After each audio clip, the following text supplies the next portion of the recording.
We call the meeting to order. Pledge of allegiance.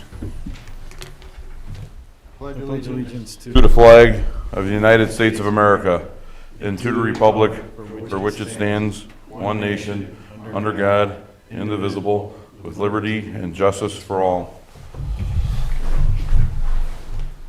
Okay, roll call, please. Rob Connect. Here. Steve Young is absent. Pat Moran is present. Ray Paradiso. Here. Richard Janowick. Here. Chief Flores. Here. Chief Leduc. Here. Mike Schilling. Here. Adam Deckers will not be here tonight, and Chris Salatis is not here. Okay, now we have the election of the board members for 2022. To have a nomination for president, please. I'll nominate Rich Janowick for president. Second. I don't think we actually need one, but I'm going to abstain because I have not had my... I think we do need a second. all in favor? Aye. Opposed? abstained. Motion carried. Nomination for vice president. I'll nominate Rob Commits. Second. Ready? I don't believe we need one again, but, all right. Yep, we do, Rich. We do need a second, Rich. All right, well, I need a second then. I'll Rick. second. All right, then, nomination for vice president, motion and second for Rob Kometz. All in favor? Aye. Opposed? And Abstain. one abstained. Motion carries. And then the nomination for secretary. I'll nominate Pat Moran for secretary. I believe I can second that. Well, I'll second it. What the Okay, heck? all right, that's fine. And then, all in favor? Aye. Aye. Opposed? And Abstained. Rob, abstained, okay, motion carries. Need approval for the minutes for December 20th, 2021 for our regular meeting. Motion for the minutes. I'll make a motion for the minutes. Second, Second. all in favor? Aye. Aye. Opposed? Nope, and I abstain for the same reason. All right, motion carries. Monthly reports for 2021, Fire Department. For the month of December, we had, for EMS, 191 total patient contacts. Of those 191, 74% were our ALS 1 rate, 1% were our ALS 2, and then we had 25% for our BLS. We continue to have the vast majority of our transports and contacts residents at 74%, non-residents at 26%. And we still transport mostly to Franciscan Health Divert, 49%, followed closely by Crown Point at 30%. We did bill last month a total of $66,601, and we received $146,150. For fire calls last month, we had a total of 252. Of those 252, 206 were in the town of St. John. Corporate limits, 15 were in the town of St. John Dyer. None in the Crown Point part of town, and 3 in the Cedar Lake part of town. We did go into our contracted area for the township for 16 calls, and a total of 11 calls for mutual aid. And this really quickly for the entire year of 2021, we finished the year with 2,200 incidents exactly. And I have a breakdown that I'm going to attach to the minutes so that you guys can see the actual classifications of that. Thank you. Chief, was that backwards on the dollar amount invoice? Did you invoice 100 or bill out 146,000 and you received 66? Yes, sir. So I had a problem reading, obviously. So total amounts generated 146 billed, so 146,150.40, and received $66,601.18. Thank you. Thanks. All right, Police Department, Chief Flores. Okay, from December 1st, 2021 through December 31st, 2021, the members of the St. John Police Department logged 16,931 miles and responded to 513 law incidents. The investigation of these incidents led to 15 arrests, with 34 charges being filed. There were 39 traffic citations issued, along with 59 written warnings for a total of 98 citations being issued during the month. Vehicle thefts totaled 1,000, other thefts totaled 4,440. and recovered property totaled $200. I also just wanted to report a couple other things that are going on at the police department to you. We did receive the Aftermath grant, which was the one that they took the votes for the dogs. We received $250 from that one. And then also, we got word that we were chosen for the body camera grant. So we submitted all the paperwork for that. We're waiting to hear back from them as far as what we need to do next. So we pretty much have that in line, ready to go. We're just waiting to hear back from them. So which is pretty good because it all integrates with the system we have. So we're able to save a ton of money by doing that. So we're pretty excited about that. That's pretty much it for now. Okay, old business, Chief? So just a quick update. We did offer Lindsay Kuzbel an offer of employment in December to fill the vacancy that Rob Van Kyken had. She was just approved by our local perf board. The application is sent down to state. My fingers are crossed we'll be actually able to start her by the end of the month. A few other things with staffing. COVID has really hit us hard as of late. We've had an entire crew off. I was off for a little bit, so we're managing, but we're managing at a real tight level with a lot of holdovers.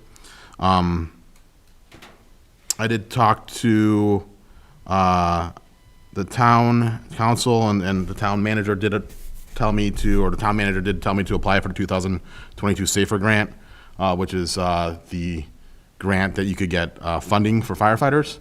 And we're applying for 6. That does not mean that we will get it. Doesn't mean that we have to take 6 people. It's just federal funding for firefighters. That's it for staffing update. For general orders, I know we gave you guys the general orders, and it was a gigantic binder. We talked a little bit about this beforehand. I'm just looking for kind of your pleasure of how to go through and find your amendments and get them back to you guys on a timetable that works for you guys so we could get those out. And then last thing I have is our benefits. So again, I want to thank this board, the town council, but you guys did support us throughout 2021. The town council did approve our vacation update, so our vacation matches the police department, and we did get a significant raise that the town council did approve. We got a $3,000 raise and a 3% raise, so we do appreciate that, and again, thanks to this board for your support. Okay, all set. Chief Flores? We're working on the conditional offer of employment with the next candidate as far as us hiring an additional officer. That'll be our 24th officer. He went through all his medical testing, his psychological, which all that went through pretty good. There was a couple things that we had to, there's a new application packet that came from the state for the pension fund, and there's a few new items in there that the doctor's office that does these physicals for us wasn't aware that those tests had to be done, so we had to send him back to get those done. So we got that all taken care of. We're going to be sending that downstate to the pension board, and hopefully they'll be approving it by the beginning of February is what it's looking like, is when their next meeting is. So once we get word from them that they approved him downstate, he was approved through our local board already, but once they approve him downstate, we're going to go ahead and swear him in. And again, I'm anticipating sometime that'll be in February. So it just depends on the state. So that'll help us out tremendously. As long as everything goes okay, we get him hired. He is an officer in Illinois, so he'll go through an abbreviated training, in which he'll start off with a 40-hour pre-basic, which is done online, which allows him to get started and allows him to work the street. So once we get that completed, he'll have a certain amount of time that he has to go downstate and test out of firearms. He has to test out in criminal law and EVOC, which is the driving. So there's a couple tests that he has to go down for, so we're hoping to get that done. And criminal law, I'm sorry, was the other one. So hopefully that gets taken care of in a timely fashion. We can get him boots on the ground and get him going right away. So, but I'm sure I'll have more for you next month, and hopefully we can get him sworn in at your next meeting. Okay. New business, there is none. And then public comment. Good evening, gentlemen. Some of you don't know me, some of you do, but I'm Johnny Boersma, 11930 West 103rd Court, the president and founder of Mission One Foundation. As our town grows, so do our first responder departments, one of them being our police department along with our K-9 division. Canines are very vital to the department in so many different ways. Tracking missing people, tracking and apprehension of criminal suspects, finding illegal drugs, illegal weapons, and also they're very vocal to suspects who second guess of doing something stupid like attacking an officer or fleeing. Once they hear the canine's vicious and obnoxious behavior as well as the officer's commands, 99% of them will stop dead in their tracks. Even criminals are smart enough to realize that the release of the fur missile will not end well for them, as they can produce up to 238 pounds square inch bite force. These canines are given to the officers semi-trained, and it is the responsibility of the officer to relentlessly continue training their canine. Some examples are nights, days, indoors, outdoors, wooded areas, swampy lands, and most importantly, the apprehension of a suspect with flawless skills. The only way this type of training can be done is with a certified bite suit designed to withstand the jaws of a canine. Our police department has one bite suit, which is 20 years old, very outdated, and was made for a particular officer, which does not fit our two canine handlers, Officer Adams and Officer Olson. Bite suits are custom tailored for each canine handler to their weight, height, inseam, chest, etc., etc. The only way to train two canines correctly is with two officers per dog, one in a bite suit and the canine handler. Example, if Officer Adams must be in his bite suit while training Officer Olson's canine Raider, Officer Olson will then have his canine on the leash and give commands so Raider can hear his voice and his commands. Once he releases his fur missile and locks onto Officer Adams in the bite suit, the only way Raider will let go is with Officer Olson's commands. This goes the same for Match and Officer Adams. We all know there is no way Officer Adams is fitting into Officer Olson is fitting into Officer Adams' bite suit for obvious reasons. So each bite suit costs roughly between $1,600 to $1,800. Not sure why this was never added into the budget, but it's not there, and it is a very important budget.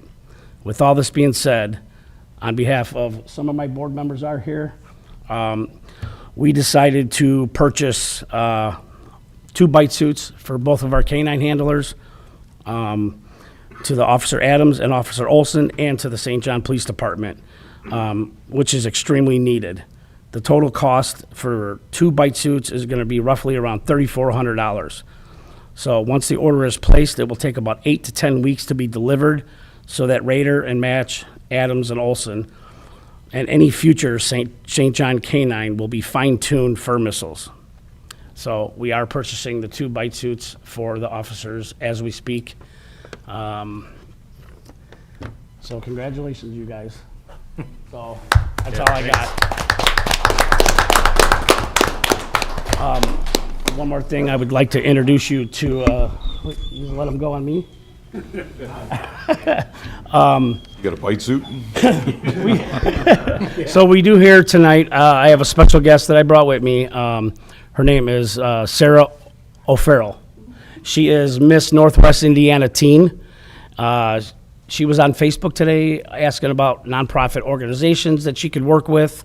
So I reached out to her and told her, you know, we'd love to have you. We're always looking for volunteers. And so I invited her because she might have something that would be beneficial. She is a St. John resident. So Sarah, would you like to talk? So my name is Sarah O'Farrell, and I live at 10110 Bluffview Road. And as Johnny said, I have been selected to be Miss Northwest Indiana Teen, and I will be representing it at the state pageant in April. And I'm super excited to get involved in my community. It's always been one of my biggest goals, and this title has really been able to just push that forward. So I am looking for sponsorship opportunities as well as volunteers so I can represent my title. But if you have any questions, comments, or concerns at all, just feel free to let me know. I'm super excited to be holding this title. Congratulations. Congratulations, thank you. Nobody else? I'd say, Johnny, thank you for your donation to the police department. A 20-year-old bite suit, that's pretty much an antique. And I'm sure both I'm sure both officers wearing them will appreciate it pretty much too, so. So, I mean, we support our veterans and police, fire, EMS, all that, and this is a way that we give back to the police departments. You know, one of our biggest donations are vehicles to veterans, or we're not gonna give a police officer a vehicle. I mean, there could be a case, but this is how we're gonna help out the police departments. I know we were in talks with Chief Leduc about purchasing some brand-new helmets for their new employees, so that's how we're gonna support our departments here, so. But thank you, Rob. Thank you. Ron, how do you, do you have like a fundraising site or something where you accept donations or? We have a website that, bear with me if you do go on it, it's being rebuilt right now. But we do a Facebook, all our social media sites, we all have donation buttons. You know, I'm a resident here, so, I mean, most people know how they can get a hold of me. We have PayPal, we have all the ways that you can donate, but, so, that's how we. Yeah, I see your stuff on social media and just want to say it's a real, nice thing that you do out there. Thank you. I know you've made a lot of donations and for veterans and everything, and I'm Yes. sure they really appreciate it, and thank you for what you do. Well, I appreciate that. You know, and we don't always just want to take donations, so we do our Easter giveaways, our Christmas, Thanksgiving. We give it to all the officers, fire departments, veterans to come out. We usually do it at Welch's, where we purchase full Thanksgiving, Easter meals, whatever, and they just come and no cost to them. We just give it back to them. So it ain't always about just taking donations. We do want to give back a lot. So, Okay, thank you. oh, thank you. I also want to thank Johnny publicly in a meeting too, is because you do a lot for us and support us and everything you do between us and the fire department. I mean, anytime we need something, if we come to you, you're Johnny on the spot. Yeah. No pun intended. Oh, no. So, but I appreciate it. Thank you. You're welcome, Chief. You got it, bud. Anybody else? Okay, motion to adjourn, I'll make a motion to adjourn. second. Second. All in favor? Aye.